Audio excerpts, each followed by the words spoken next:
अस्सलाम वालेकुम फ्रेंड्स। उम्मीद है आप सब लोग खैरियत से होंगे फ्रेंड्स।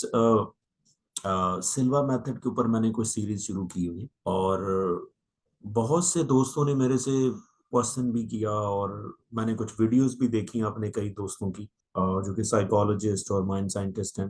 तो उनकी वीडियोस में बहुत सी ऐसी चीजें हैं जिनका ताल्लुक सिल्वा मेथड के साथ नहीं है। कुछ और चीजें हो सकती हैं, आई डोंट नो, लेकिन वो सिल्वा मेथड के बारे में कुछ मिथ्स हो सकते हैं।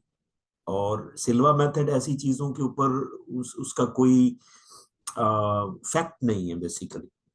तो उनमें से मैंने कुछ चीजें नोट की जो कि मिथ्स हो सकती हैं सिल्वा के हवाले से। और उनमें कुछ इंपॉर्टेंट पॉइंट्स हैं, जो चार इंपॉर्टेंट पॉइंट्स मैंने नोट किए हैं। और दोस्तों ने पूछा भी है, कई दोस्तों ने फोन करके पूछा कि जी फलां साइंटिस्ट ये कह रहे हैं, फलां साइकोलॉजिस्ट ये कह रहे हैं सिल्वा मेथड के बारे में, तो आप बताएं। तो मैंने बिल्कुल उनके हवाले से चार इंपॉर्टेंट पॉइंट नोट किए कि जो कि सिल्वा मेथड के बारे में नहीं हो सकते। तो उसमें नंबर वन ये है कि बहुत से लोग ये क्लेम करते हैं कि सिल्वा मेथड के जरिए आप किसी को कंट्रोल कर सकते हैं। नंबर वन, ये बिल्कुल नहीं हो सकता। सिल्वा मेथड के जरिए आप किसी को कंट्रोल नहीं कर सकते। सिल्वा मेथड बेसिकली प्राइमरीली सिर्फ आपके लिए, यानी कि सिल्वा मेथड टेक्निक ऐसी ऐसी टेक्निक है जिसे आप खुद उसको प्रोसेस करते हैं, खुद आप ब्रेन की एक अल्फा स्टेट में जाते हैं। इसमें कोई शक नहीं है कि ये बड़ी प्रोडक्टिव टेक्निक है, बड़ी क्रिएटिव चीजें इससे होती हैं। आप इंट्यूटिव हो जाते हैं, आप इंटेलिजेंट हो सकते हैं, आपको सक्सेस मिल सकती है, आप गोल अच्छी तरह अचीव कर सकते हैं, इसमें कोई शक नहीं। लेकिन जो नंबर वन चीज लोग बहुत से क्लेम कर रहे हैं कि आप किसी की दिमाग को कंट्रोल कर सकते हैं, बिल्कुल नहीं कर सकते। सिल्वा मेथड प्राइमरीली सिर्फ आपके लिए, यानी कि आप अपने आप को एक ऐसी स्टेट में लेके जाते हैं जो कि एक बड़ी क्रिएटिव स्टेट होती है। आपको आइडियाज अच्छे मिलते हैं, आप रिलैक्स फील करते हैं, आप स्ट्रेस फ्री हो सकते हैं, आपकी मेंटल कंडीशन बहुत अच्छी हो सकती है, आप हैप्पी फील कर सकते हैं। तो बेसिकली सिल्वा मेथड प्राइमरीली एक ऐसी टेक्निक है, एक ऐसा प्रोसेस है जिसमें सिर्फ आप ही उसको प्रोसेस कर सकते हैं। तो इसमें दूसरे के लिए कुछ भी नहीं, ये सिर्फ आपके लिए। नंबर वन, ये एक मिथ जो है।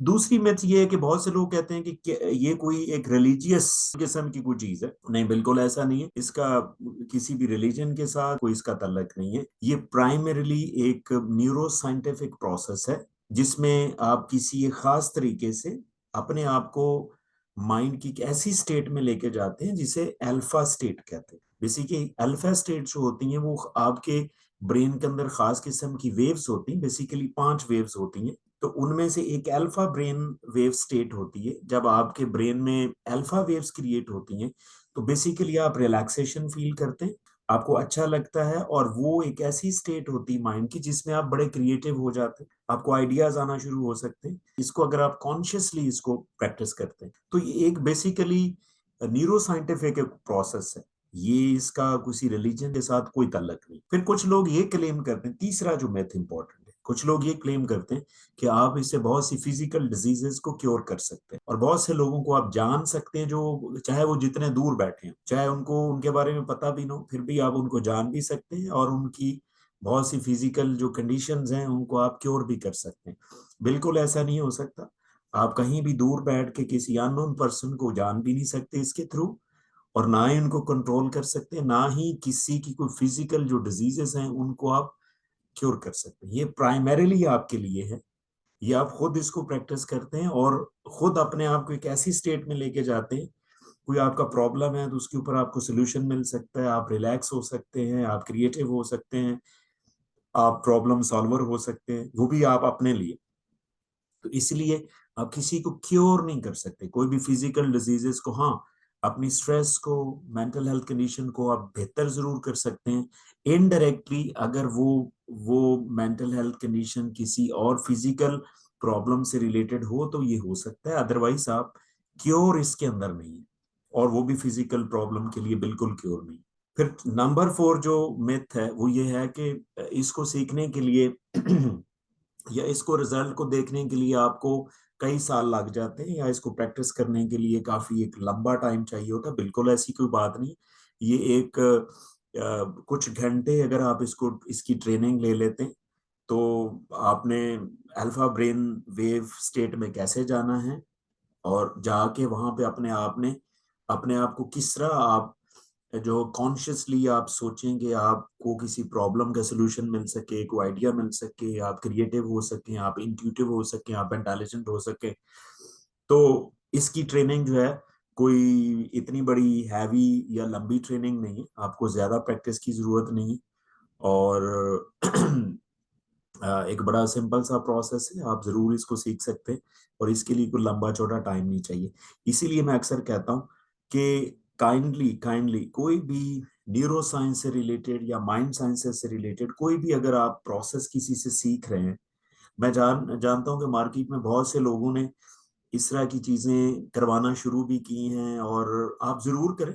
लेकिन एक चीज आपने याद रखनी है कि अगर आपका माइंड लॉजिकली उस बंदे को सुनते हुए कन्विंस हो रहा है ना, तो आप वो जरूर चीज करें। अगर लॉजिकली आप कन्विंस नहीं हो रहे ना, देखिए आप अडल्ट हैं और आपका माइंड एटलीस्ट कोई साइंटिफिक प्रोसेस कोई अगर आपको समझा रहा है तो आपको जरूर समझ आए।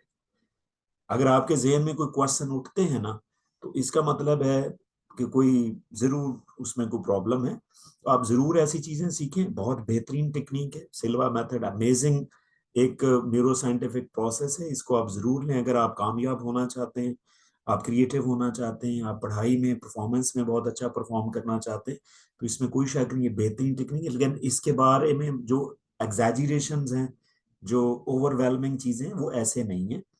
इसकी हकीकत है, बाकायदा एक एक प्रोसेस जरूर है।